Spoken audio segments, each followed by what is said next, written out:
Hi guys, welcome to my channel. For this time, our topic is all about partial derivatives of higher order. And this topic is the continuation of our topic last time, which is the partial derivatives. So I hope you like and enjoy this topic. So let's start. Partial derivatives of higher order. We can take the partial derivatives with respect to x and y of partial derivative of z with respect to x, yielding this notation. This is the second partial derivatives of z with respect to x. It is also the same for this notation. This is the second partial derivatives with respect to x, f sub x, x of xy. So this is for this notation, this is your first order, and the second order is kaning ikaduha nga x. And also, this notation, this is the second partial derivatives with respect to x. And your first order is kani, and your second order is kani. And for these notations, this is the second partial derivatives with respect from x to y. It is also the same for this notation. So this notation, f sub y x of x of xy, is your first order here is y and the second order is x. It is also the same for this notation. The second partial derivative of z with respect from x to y. So this notation, your first order here is kani and your second order is kani. Similarly, from the partial derivative of z with respect to y, we obtain these notations. The second partial derivative of z with respect to y. It is also the same for this notation. This is the second partial derivative with respect to y. F sub y, y of x, y. So this notation, your first order is kaning primero nga y. Your second order is kaning ikaduha nga y. And this notation, this is the second partial derivative of z with respect to y. And this is your first order. And your second order is kani. And these notations naman is, this is the second partial derivative of z with respect from y to x.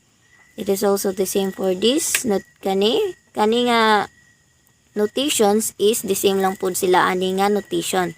And first order is kani x and your second order is y.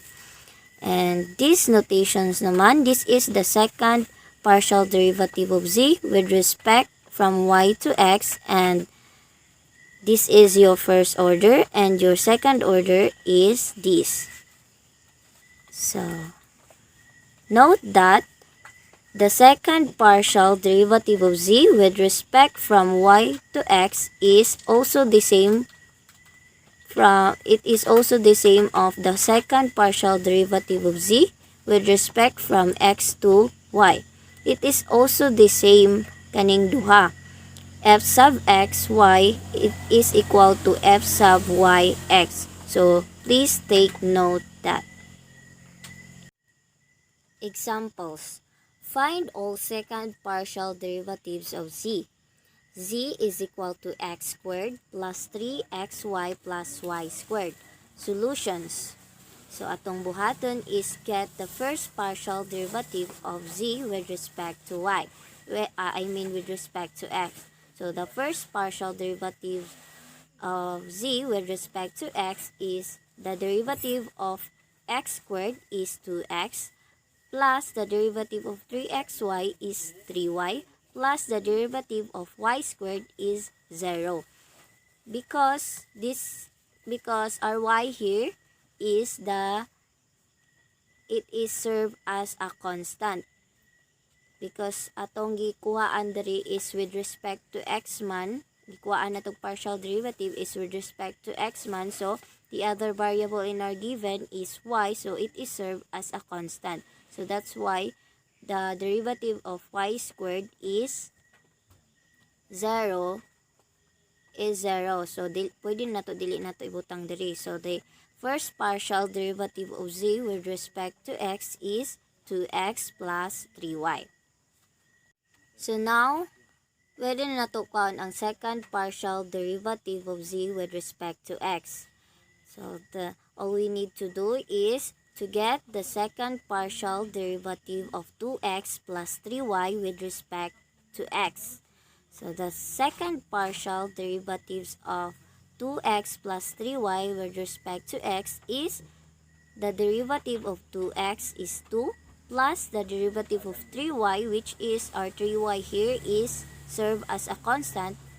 So, it is equal to 0. So, pwede na to dili ibutang ang 0 diri. So, the second partial derivative of z with respect to x is 2. Now, ato na pong kwaon ang the second partial derivative of z with respect from x to y.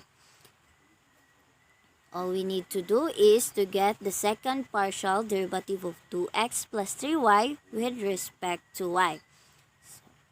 So, the second partial derivative of 2x plus 3y with respect to y is the derivative of 2x is 0 because kay our 2x here is served as a constant plus the derivative of 3y is 3. So, the second partial derivative of z with respect to x to y is 3.